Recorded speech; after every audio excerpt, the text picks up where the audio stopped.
और 80,000 करोड़ रुपए ये कोई छोटा रकम नहीं होता है बिहार जैसे गरीब राज्य के लिए। यह पैसे का जिस तरह से बंदरबाट बिहार में हुआ है, किसके आदेश से ऐसा काम हो रहा है बिहार में? कौन लोग हैं बिहार की खेती को बर्बाद करना चाहते हैं? नदी में 9,000 क्यूसेक इंद्रपुरी बैराज पर होने के बावजूद भी नहरों में मात्र 3,000 क्यूसेक पानी छोड़ा जा रहा है। सरकार चलाने वालों की अगर हम नमक हरामी देखें, नाफरमानी देखें हुक्मरानों का, तो इससे खराब स्थिति कभी नहीं रहा कि ये जो नहरों के पुनर्निर्माण रख रखाव, कौन ऐसी परिस्थिति है कि आप मार्च में नहीं पूरा करते, अप्रैल मई में पूरा नहीं करते, या क्यों जून जुलाई में काम होता है? यह एक लूट का तरीका बना रखा है जल संसाधन विभाग बिहार में, ठेकेदारों का। और इतना प्रभुत्व है इस विभाग पर, सिंचाई विभाग पर, वो मर्जी से इस विभाग का कानून बनाते हैं, मर्जी से इस विभाग को चलाते हैं, मर्जी से चाहते हैं नहरें चलाते हैं। यहां बिहार के किसानों के हिसाब से कोई नहीं। जल संसाधन विभाग जिसका मुख्य काम सिंचाई की व्यवस्था और बाढ़ नियंत्रण की का मेंटेनेंस, यह दो मुख्य कार्य है बिहार की सिंचाई विभाग का, जल संसाधन विभाग का। लगभग प्रतिवर्ष जल संसाधन विभाग के द्वारा, सिंचाई विभाग के द्वारा 4,000 करोड़ से ऊपर की राशि बिहार में खर्च की जाती है। पिछले अगर 20 साल में हम देखें तो 80,000 करोड़ रुपए बिहार में सिंचाई विभाग के द्वारा सिंचाई के सृजन और बाढ़ के नियंत्रण दो विषयों पर खर्च किया गया। बिहार के लोगों को जानकर आश्चर्यचकित होंगे कि पिछले 20 साल में जब राबड़ी देवी जी की सरकार जब समाप्त हो रही थी 2005 में, तो बड़े सिंचाई योजनाओं के जरिए बिहार में 12.5 लाख हेक्टेयर सिंचाई की व्यवस्था हो रही थी। और जब आप 25-20 साल बाद देखेंगे तो यह घटकर 9.5 लाख हेक्टेयर हो गया। बिहार में 80,000 करोड़ रुपए खर्च करने के बाद भी सिंचाई की क्षमता 25% घट गई। यह बिहार जैसे ही राज्य में संभव है, दूसरे किसी राज्य में नहीं। 80,000 करोड़ रुपए बड़ी रकम होती है। लेकिन इसके जिम्मे दूसरा काम भी है, बाढ़ नियंत्रण भी। बाढ़ नियंत्रण भी पूरे इस दौरान पूरे बिहार में 1 हेक्टेयर भी इलाका बाढ़ मुक्त नहीं हुआ। कई ऐसे आंकड़े भी आए हैं जो बाढ़ग्रस्त इलाका बढ़ा है, घटा नहीं है। तो ये 80,000 करोड़ रुपए कहां बह गए, यह भी एक जांच का विषय है पूरे बिहार में। सरकार चलाने वालों की अगर हम नमक हरामी देखें, नाफरमानी देखें हुक्मरानों का, तो इससे खराब स्थिति कभी नहीं रहा। एक लंबे समय से किसानों के हित में सिंचाई विभाग का निर्णय था कि हर हाल में रोहिणी नक्षत्र में हम बिचड़ा डलवा देंगे खरीफ के लिए, धान के लिए।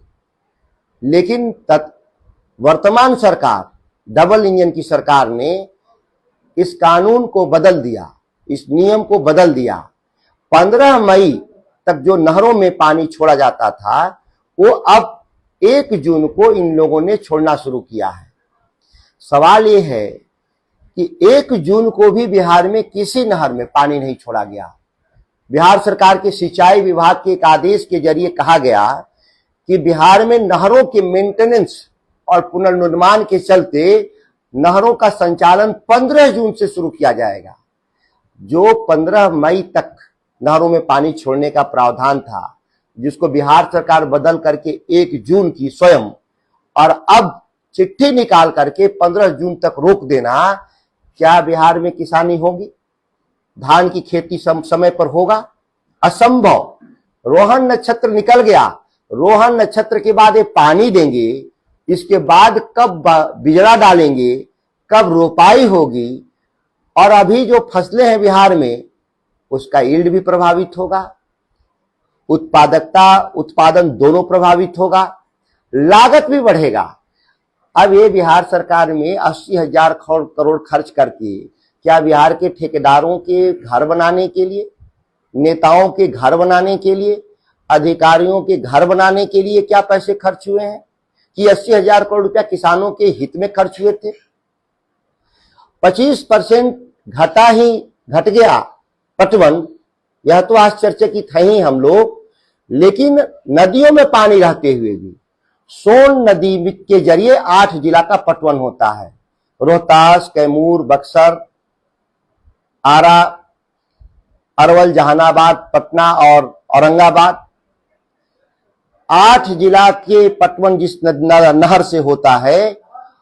नदी में 9,000 क्यूसेक इंद्रपुरी बैराज पर होने के बावजूद भी नहरों में मात्र 3,000 क्यूसेक पानी छोड़ा जा रहा है। ऐसा जबकि 9,000 क्यूसेक पानी छोड़ने के बाद भी टेल तक पानी नहीं पहुंचेगा। पूरी नहरें सूखी पड़ी हुई हैं। किसके आदेश से ऐसा काम हो रहा है बिहार में? कौन लोग हैं बिहार की खेती को बर्बाद करना चाहते हैं?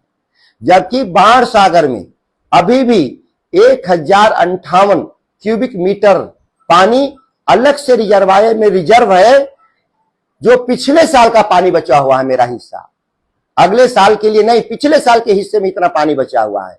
पानी की कोई कमी नहीं है। वही हाल गंडक नदी का भी है और कोसी नदी का भी है, जहां पर्याप्त पानी होने के बाद भी नहरों में नहीं छोड़ा गया। जानना चाहते हैं हम किसानों की तरफ से बिहार में कि ये जो नहरों के पुनर्निर्माण रख रखाव, कौन ऐसी परिस्थिति है कि आप मार्च में नहीं पूरा करते, अप्रैल मई में पूरा नहीं करते, या क्यों जून जुलाई में काम होता है? यह एक लूट का तरीका बना रखा है जल संसाधन विभाग बिहार में, जिसमें पैसे सरकार का लूट लेने का इंतजाम करता है कि कोई भी अगर नदी का सफाई, नहर की सफाई हो, अगर बारिश हो गया तो वो उसकी नापी में नहीं आ सकता और वह कह देगा कि ये सफाई हुई है और पैसा निकाल लिया जाएगा। इसके लिए जानबूझ के हर साल ये देर किया जाता है। बैठे हुए ऊपर मंत्री हो, प्रधान सचिव हो, अभियंता प्रमुख हो या नीचे के कर्मचारी हो, मैं लगातार कह रहा था कि आप पानी क्यों नहीं छोड़े समय से। मुख्यमंत्री को भी पिछले साल भी पत्र लिखे थे कि किन परिस्थितियों में 15 मई से आपने 1 जून कर दिया।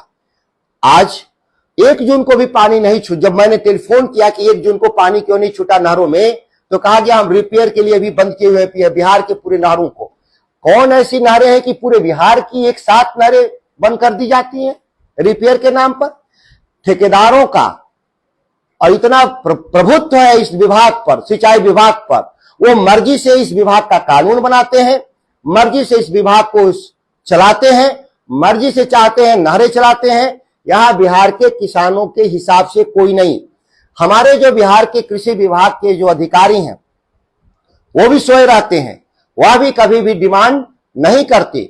सिंचाई विभाग का मुख्य काम किसानों का सहयोग है और कब पानी चाहिए और नहीं चाहिए यह कृषि विभाग के अधिकारियों को समन्वय करना चाहिए सिंचाई विभाग के अधिकारियों के साथ, जो कभी नहीं करते, सोए रहते हैं। और 80,000 करोड़ रुपए ये कोई छोटा रकम नहीं होता है बिहार जैसे गरीब राज्य के लिए। यह पैसे का जिस तरह से बंदरबाट बिहार में हुआ है, ना पटवन बढ़ा और न बाढ़ घटा, इसी 2 शब्दों में से पूरी बिहार पीड़ित है और कोई भी कार्रवाई नहीं करना। जाहिर है कि ऊपर से नीचे तक इसमें बंदरबाट में लोग शामिल हैं, इसीलिए इस बात में मौन साधे हुए हैं। मुख्यमंत्री जी से कहना मैं चाहता हूं, कहने के लिए तो आप इंजीनियर हैं, लेकिन अगर थोड़ा सा भी होशो हवास में है तो ऐसे लोगों के खिलाफ जांच करके कठोर कार्रवाई करने का काम करेंगे। इसी मकसद से मैं मीडिया के समक्ष इस बात को रख रहा हूं कि बिहार के तमाम जो किसान हैं और सरकार में बैठे हुए लोग इस बात को समझ सके।